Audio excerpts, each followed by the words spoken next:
Урматтуу телекөрүүчүлөр, саламатсыздарбы? Сиздер менен мен тарых жана география мугалими Иличбек Турдубекович. Сиздер менен көгүлтүр экрандын астында кайрадан көрүп жатканыма абдан кубанычтамын.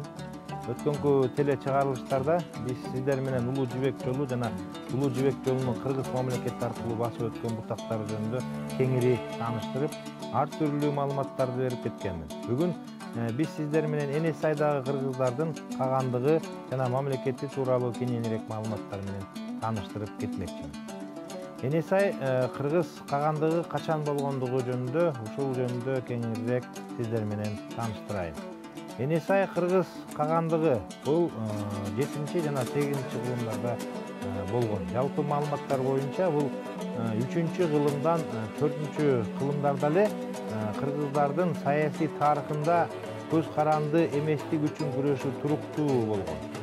Биздин замандын 4 кылымынан тартып кыргыздар Саян тоосунун түндүгүндөгү Эне сайдын ортоңку агымындагы Миң Өзөн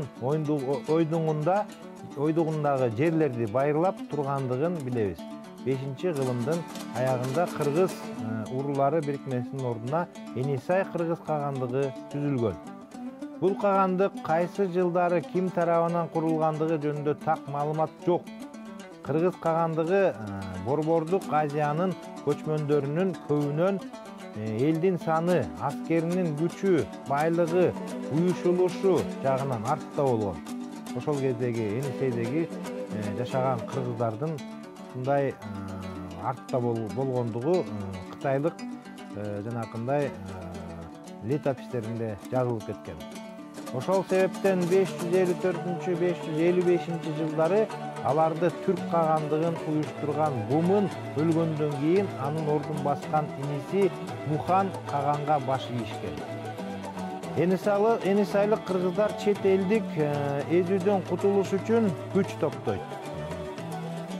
Күч топтошуп, бирок аракет ийгиликсиз аяктаган. Кыргыздар салык катары өздөрү жасаган албарс мийиздүү куралдарды берип турушкан. Мындай жоо жарактардын наркы сапаты түрктөргө мурдатан белгилүү болгон. Анткени аларды кыргыздар такай түрктөргө соодалап сатып келишкен. Ошентип Миң Өзөн ойдуңу түрк кагандыгы үчүн темир эритип, жоо жарак жасай турган базага айланган. Биздин замандын 4-кылымдарында Түштүк Сибирде Эне сай кыргыздарынын мамлекети Саян Алтай аймагындагы биринчи мамлекеттик түзүлүштөрүнүн бири болгон. Түштүк Сибир кыргыздарынын жайгашкан негизги аймагы Орто Эне сай бассейнинен Саян тоо кыркаларынан түндүккө карай кеткен Минусин ойдуңунун ээн талаларын түзгөн. Эне сайлык кыргыздардын мамлекетинин негизги мезгили башкы тарыхый доорго алгачкы түрк мезгилинде биздин замандын 4 жана 10 кылымдын башталыштарында Түштүк Сибирдин Алтайдын жана Орто Азиянын кеңири мейкиндиктеринде азыркы түрк тилинде сүйлөгөн элдердин кыргыз, казак, Тува, Алтай жана башкалардын ата-бабалардын түзүлүшүнүн жана консолидациясынын башталышына негиз салуучу этникалык бирикменин түзүлүш дооруна кирет. Эне сай кыргыздарынын биригиши байыркы түрк мезгилинин 3 тарыхый маданий областтардын бирөөнөн түзүлгөн.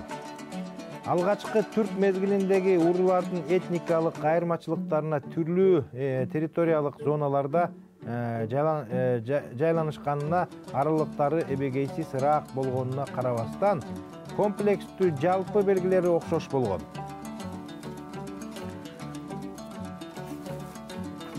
Бул болсо куралдарынын, ат жабдыктарынын, үй турмушунун окшоштугу, кооздук буюмдарынын окшоштугу жана алгачкы түрк маданиятынын жалпы окшоштугу руникалык жазма болгон.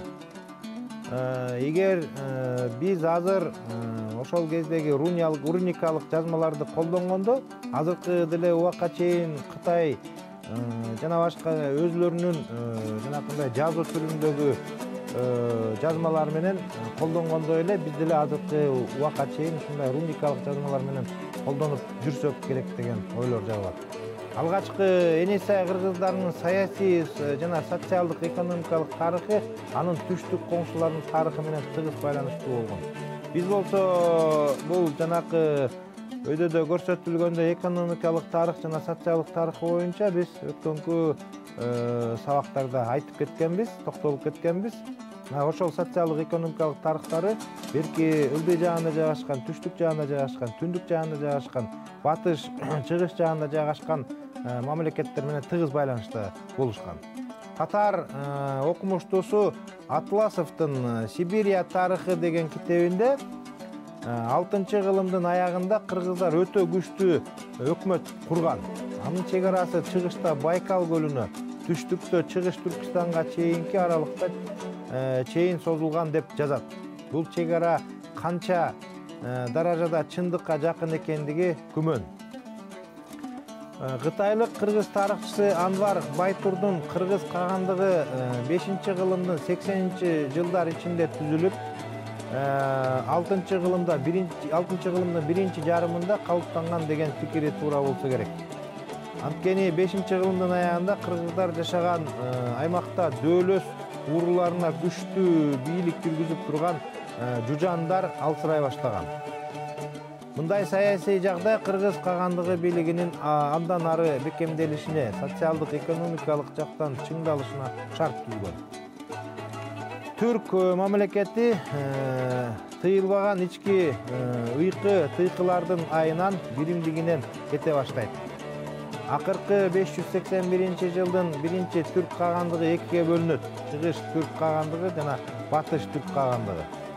630-жылдары Чыгыш түрк кагандыгы кулагандан кийин аз убакытка болсо да Енисей кыргыз кагандыгы эркиндикке ээ болгон. Бул мезгилде кыпчактардын ата-бабалары болгон Си, Теянто уруулары күчөп, алардын каганы Енчү Билге Чыгыш түрктөрдүн жерлерин Алтай, Хинган, Гоби, Керулен жана Енисайдагы дээрлик жерлердин баарын ээлеп алышкан. Көп узабай эле 646-жылы Си, Теянто уйгурлар тарабынан толук талкаланган. Кыргыздар кайрадан ирдене баштайт. Ушул учурдан пайдаланып кыргыздар Таң империясы менен түздөн-түз алака түзүүнү кетишет. 648-жылы күч кубаты күчөп турган Кытайга биринчи элчиликти жиберишет. Элчиликтин башчысы болуп барган Шибацуй Атжанды император жылуу кабыл алып, арнап той өткөзүп, ага жогорку аскерчини ыйгарып, Мезян Кун аймагынын генерал-губернатору кылып жарыялайт. Кыргыздар Кытайдын букаралагына өткөнү менен иш жүзүндө Таң ордосу Кыргыз өлкөсүндөгү реалдуу бийликке ээ болгон эмес. Кыргыздар андан кийинки жылдардын аралыгында Кытайга бир нече жолу элчилерин жиберип, жылкы айдап барып, алардын ар түрдүү товарларга негизинен шайы, жибек кездемелерине айырбаштап кетип турушкан. Ошентип кыргыз башкаруучулары империянын колдоосунун көчмөндөрдүн арасында өз абалдарын күчөтүү үчүн пайдаланышкан. Ошол эле учурда аскер күчтөрүн түзүү башталат. Бардык аймак 6 округга бөлүнүп, алардын башкаруу системасы жакшырып, мамлекет социалдык, экономикалык жактан акырындап күч ала баштаган. Борбордук Азиядагы саясий жагдай кескин өзгөрүп турган кезде кыргыздарга Барсбек Ажо башчылык кылган. Барсбек хан, Барсбек Ажо жөнүндө алдыда боло турган сабактарыбызда кененирээк токтолобуз. Ал эми Орхон түрктөрүн Монголияда Таң империясынын эзүүсүнө каршы көтөрүлүшкө баштап чыккан. Алар талаада Кытай аскерлерин жана алардын союздаштарынын бир нече жеңилүүгө учуратышкан. Эски Ашина династиясынын мүчөсү Кутлук башчылык кылган түрктөр экинчи түрк кагандыгын түзүшкөн. Кыргыздар башка тала элдери сыяктуу эле үстүрктөн болгон Кытай бийлигинин ордуна аларга үстөмдүк кыла турган күчтүү мамлекеттин болушун каалашкан эмес. Алар Бас кагандын 9 огуздары, Бурыкандар, Кытайлар, татарлар менен биргелешип, Таң империясынын союздаштары болуп чыгышкан. 688-жылы Чыгыш түрктөр бас кагандын коалициясын талкалашып, толук бойдон талаанын ээси болуп калышты. Кыргыздар бул салгылашууга катышкан эмес. Ошондуктан өздөрүнүн аскерлерин сактап калышат. Барсбек Ажо түрк кагандыгынын түндүк чек араларындагы түрктөргө каршы күчтөргө башчылык кылып калды. 688-жылдан кийин көп убакыт өтпөй, Барсбек кыргыздардын күчүн баамдап, маанилүү саясий актыны жасады. Ал ынанчу алып билге деген такты наамын кагандык титулу менен кошо кабыл алды. Мына ошентип кыргыздардын каганы Борбордук Азияда үстөмдүк кылууга ачык доо коюп, түрк кагандыгына чакырык таштаган болчу. Түрктөрдүн каганы Капаган 693-жылдан 716-жылдары болгон окуяда кыргыздардын коркунучун жоюуну чечет. Түрктөрдүн Енесайга карай билге башчылык кылган биринчи жортулуу ийгиликти саяктайт. Аскерлер кыргыздардын чек арасына жеткен кезде токтотулган. Натыйжада каршылашкандар тынчтык келишимин түзүшкөн. Анын шартына ылайык Капаган Барсбекти каган деп таанып, ага өз жээнин аялдыкка берген. Калыбы кыргыздар түрк кагандыгы менен ниеттеш болууга сөз берген окшойт. Бул келишим Барсбек каган ынанчы алып билгенин абалын закондоштурду жана бекемдеди. Бирок анын алысты көздөгөн доолорун кечкен жок. 8-кылымдын башында күчөгөн Барсбек түрктөргө каршы активдүү тышкы саясатты жүргүзгөн. 709-жылдары ал ошол кезде түрктөр менен согушуп жаткан Кытайга 2 элчиликти жиберген. Түрктөргө каршы союзду уюштуруу боюнча Барсбектин дипломатиялык демилгеси Түргөш кагандыгына да тараган. Чүй өрөөнүндөгү түргөчтөргө эзгенге башчылык кылган элчилик жиберилген. Кыскасы, кыргыздардын каганынын дипломатиялык аракеттери ийгиликтүү болгон. 709-жылга карата ал түрктөргө каршы кубаттуу коалицияны түзө алган. Ага Таң империясы жана Түргөш кагандыгы кирген. Түрк кагандыгынын саясий жана ири аскер ишмерлеринин бири Тоң Йокук Борбордук Азияда түзүлгөн саясий жагдайга мындайча баа берген экен. Табгач кытайлык каганы биздин душманыбыз эле. Онок түргөчтөрдүн каганы биздин душманыбыз. Бирок биздин баарынан чоң душманыбыз кыргыздардын күчтүү каганы болгон деп белгилешкен. Түрктөр күтүп отурбай союздаштарга биринчи болуп кол салып, аларды жалгыздап талкалоону чечишти. Жогоруда келтирилген тексттен тала гегемону үчүн баарынан чоң коркунучтуу душман алыскы кытайларга жана түргөчтөр эмес, кыргыздар болгондуктан биринчи чабуулду ошолордон баштаган. 709-жылы түрктөрдүн кошуну Энесайдын баш жагынан кечип өтүп, кыргыздарга союздаш чик жана ас урууларын талкалап, Туваны ээлешкенде, аны кыргыздарга чабуул коюу үчүн плацдармга айландырышкан. Кыргыздар Тувадан Энесайга Капчыгай аркылуу кеткен башкы жолду бийик кыр менен тосуп коюшкан, анын калдыктары ушул убакка чейин сакталып калган. Мындан эч кандай армия өтө алмак эмес.